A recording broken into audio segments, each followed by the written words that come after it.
Welcome to Proximity Outsourcing. First of all, congratulations for making this decision to finally outsource the things in your company that you really want out of your plate. There are a lot of entrepreneurs that really feel stuck and they never get around to really taking that step and investing in outsourcing. And now you're here. So I want to introduce myself. I'm Carla Singson Booth. I'm the founder and CEO of Proximity Outsourcing. I've been in the outsourcing industry for over a decade, serving hundreds of fast-growing online businesses just like yours and agencies, and I have a vast background in recruitment, in marketing, and in people management. So I've taken a lot of the things I learned throughout the years in building my own businesses and helping other businesses grow. So I decided to create this video so that I can give you our best practices in onboarding your assigned remote professional.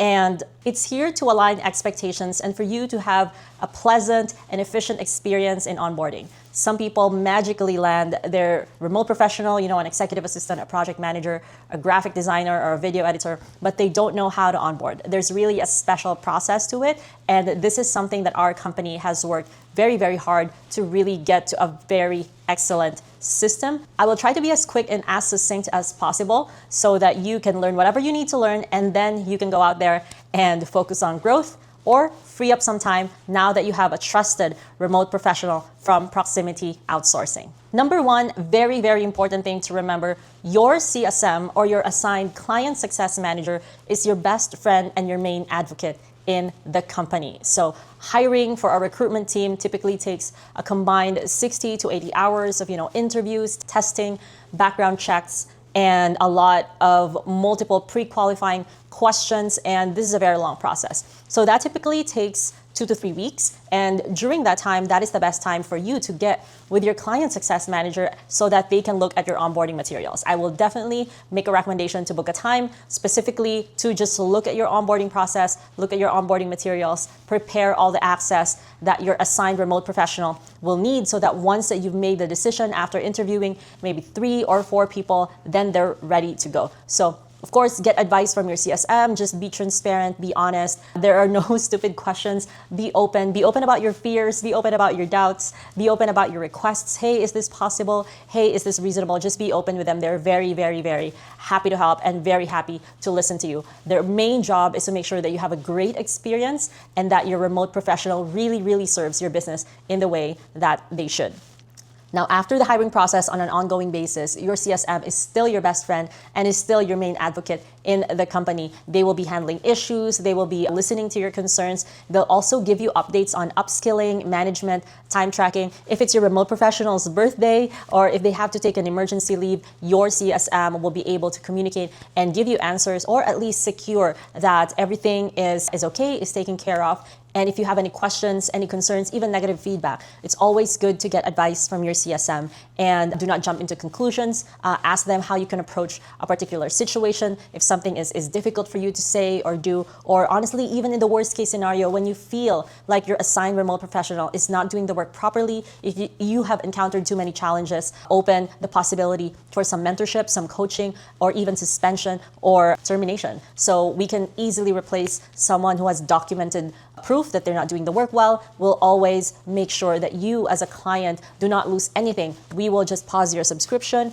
We will prioritize your replacement. And because your CSM has already documented everything for you, onboarding will be much, much easier. And our HR team will prioritize your hiring. And as a bonus, we'll give you maybe 1 or 2 free weeks of credit for your troubles.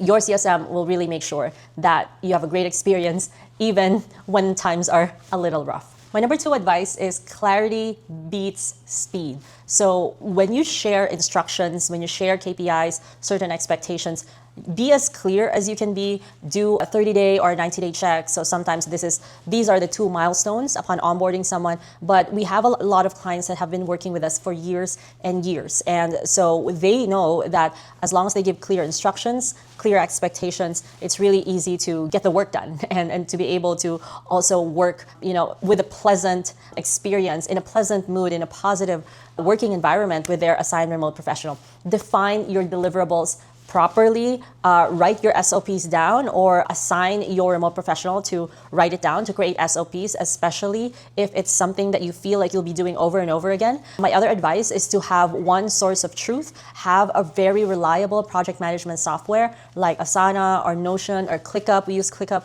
in my company so that you can have one place where you can see everything. So the CSM also helps in time tracking and end of day reports, but ultimately the communication of your expectations, of your instructions, of maybe new tasks will come from you. So be as clear as possible and also encourage your remote professional to ask questions. So sometimes another tip, sometimes the best way to explain something is to just shoot a video or get on a quick call with your remote professional and do it together. So have them watch you do it or coach them as they're doing it for the first time with both of you sharing your screens. I really encourage that. It's obviously like manual. It's a little, it may take a little bit more time, but it's definitely worth it.